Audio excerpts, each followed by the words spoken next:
If you are new here, I'm Yosha.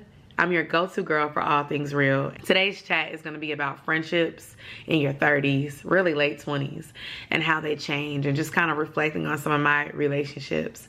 So if you would, give this video a thumbs up and leave a comment down below as you're watching, and to share your own experiences. You know, navigating friendships in your 30s is a lot tougher than I expected it to be.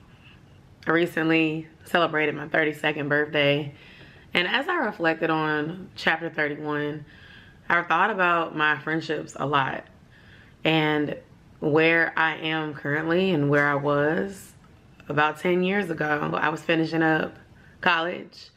I was about 34, 35 weeks pregnant with my son. I was still very much young and figuring out what I wanted to do as far as my career. I graduated with my communications degree, but I had no idea what to do, where to go with that degree. And I was about to embark on motherhood for the first time, and I was about to be a single mom. A lot of my friends that I had at the time were friends that I either met in high school or friends that I met in college. And my bonds were pretty strong with both groups at the time. Since then, there has been some changes in those friend groups. Some of those high school friendships and connections have fizzled off. In fact, most of them have. While I'm still connected on social media, the reality is I maybe have less than 5 people that I am still connected to from high school that I text and see regularly throughout the year. And I would say since turning 30, we are not even seeing each other as much as we used to. And that is with us all living in the same state, within the same area, less than an hour away from each other. Life is just different in our 30s. With my college friend group, I feel like our friendships have evolved, especially those of us who had similar majors that kind of stuck it out together and ended up navigating different career choices that had something to do with our degrees. Now, I will also give the caveat that within my friend group, I would say 3 of us had communications majors, and I believe I'm the only one working in communications. One of my friends took a route of being a manager for a restaurant chain, and she had a really successful career going. And then she also embarked on motherhood and decided to step away from that, and she pivoted and is doing something completely different. Another one of my friends is a person who's very much into the administrative space, like government. She's been in different administrative roles for the last several years and was trying to do something with the administration piece, working with the federal government. And so she ended up going back to school and getting her master's in something more focused on that. And so she's still working in government on the state side, but our paths are different career-wise. And so we at one point had a lot in common with our degrees being communications, but then our careers took different pivots, and that led to us having different schedules. Me and one of my close friends have a similar schedule. We're off on weekends. The friend who kind of navigated going from manager role to, you know, finding something that worked better with being a mom, she now has weekends off, but there were times where her schedule was all over the place, and it made it hard for us to connect and see each other because her off days may be during the week, ours was not.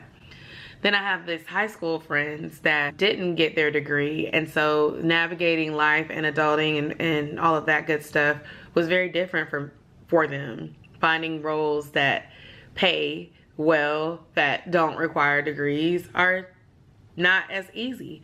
I believe they also have roles where they don't have to work weekends, but what I've noticed is that there are certain things within their lifestyles that are different. And so being one of the only parents in my high school friend group already put us on separate playing fields. I'm not a person who can get up and go last minute without a sitter, without this or that being thought out and being planned. I'm not a person who can be hit up for a plan that overlaps with something that I have to do for my family, because I became a wife and a mother in my early 20s I think I was engaged at 24, married at 25. I'm now 32. My dynamic has been different for a long time. What I will say that has changed in the last 5 years, maybe even the last 3 years, is that more of my friends began to embark on more serious relationships.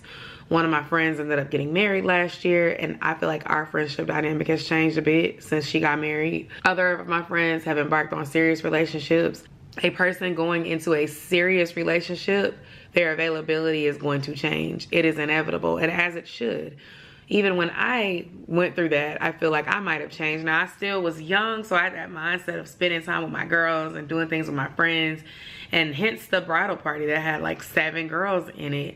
My high school crew, my college crew, like those were my day ones and the people who I feel like I rode through the trenches of college with, right?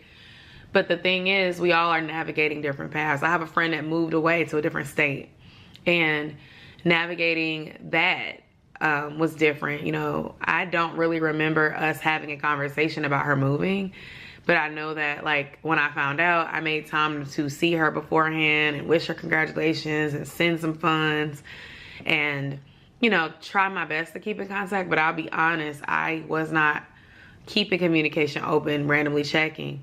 And I do feel like our friendship is still there, but we're not as close. Part of it also is because I realized that there would be times where that friend would come back and visit and not even say that she was in town. And I began to feel as though I'm still your friend, but maybe I'm not as a prioritized friend as some of your other friends, and that is totally fine. With the married friend, we have not been connecting as much, but we're still friends. We're just not as close anymore. And I remember when I got married, I felt less close to a lot of the girls in my friend group because marriage and weddings, women do the most with wedding planning. And we sometimes unintentionally go into bridezilla mode, and we sometimes get a depiction of what we desire our wedding to be, and we think that everyone around us should succumb to that. And the reality is, life is not going to revolve around your special moment. I feel like I've said this before in another video. Your birthday, your graduation, your wedding, your baby shower, that's not going to be the center of anyone else's life except for you. And what can be hurtful though is when you go above and beyond, or you are the person that constantly shows up for your friends in their special moments, and it finally comes your time to have your wedding, to have your graduation, to have your birthday, and the people that you constantly show up for are not there for you. With the reality that your event is not going to be the center of anybody else's world, it doesn't make that hurt any less. And so with the friend that got married, us not being as close, in my opinion, anymore, I had to really reflect on myself and think about, well, Yosha, where did you fall short as a friend? I know that there were seasons in my life where I experienced trauma and depression, and I may have been the draining friend, and I think that that is something I can own and understand. But I just hope that, you know, my friendships going forward are more quality than quantity, and people who are not just there for when it's fun or when I can do for them, but when things are real, you know. And I hope that I can be the same for them.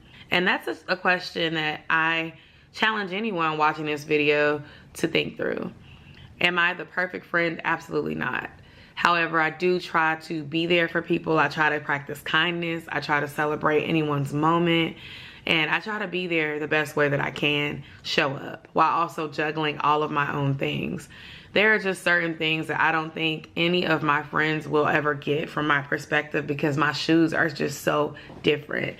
Navigating single motherhood, a child's father who's absent for most of the time, managing a marriage, and navigating, you know, the behavior issues and the grief that comes from not having your parent, your bio parent, and not because they're passed away, but because they're in a place where you can't go and we can't just pull up on you and see you. Before it even got to that point, that person and their family was not consistent. And so that is not something that I think anyone will ever understand. But I say that to say, some of my friends who have become moms, they have more understanding and more peace and more flexibility when it comes to getting together. They understand. Like, one of my best friends, she's a mom too. When we get together, we have the best time. We always enjoy each other, whether we traveling together, going out for drinks, having a regular lunch date, brunch date. It's always a good time because we understand as moms that you don't always get that me time. You don't always get that girls time. And so when it comes to having your time wasted or people not communicating with you, it makes you more selective about how and who and when you choose your time and with who. I used to have these group chats, and these group chats used to be bustling with memes and talking and let's FaceTime and let's do this. And sometimes now I feel like when I interact in those larger group chats, they are radio silent. And I understand that I am not obligated to anyone's time. But when you see somebody that you were just texting in a group chat, asking them a simple question like, hey, how's your day? Checking in. Or even, hey, there's this event going on. Are you interested? And then you see that same very friend on social media, like within the same vicinity of 30 minutes, posting, like, it kind of makes you feel like they're playing with you a little bit. And I get some people are horrible texters, or maybe they have their phones on do not disturb and they don't get the messages. But too many instances of that ends up making you feel like, you know, I'm pouring more into this connection than they are. And so before I close, I'm gonna wrap with some food for thought. The first thing is reflect on what kind of friend you've been. Sometimes you are causing your friends to drift away. Have you been radio silent? Have you been not supportive when they needed you? Have you been selfish? You know, consider those things. If you have not, and you're on the reciprocating end of friendships kind of dissolving for some reason and you're not really understanding what's causing that, I think the best advice I can give is to understand that certain relationships serve you for a season, and friendship breakups will happen, especially as you get closer to Jesus, as you navigate new career, as you navigate new circumstances and new relationships. When you are single, you have a lot of time for friends, and you have a lot of time for exploration. And especially if you don't have kids, or you don't have a lot of kids, for my moms with one kid like myself, it's very easy to pick up new hobbies and figure out new things and discover yourself in new ways that you wouldn't have expected. And I think sometimes you outgrow people that you might have met in seasons before you found your true self. And that's okay. It does hurt. And sometimes it's a natural break. It's not that you don't love them anymore, but you just don't have anything in common. And you don't want to be the one driving every single connection that keeps you all with each other. So I would love to talk to y'all more about this in the comments below. I'd love to hear what you think.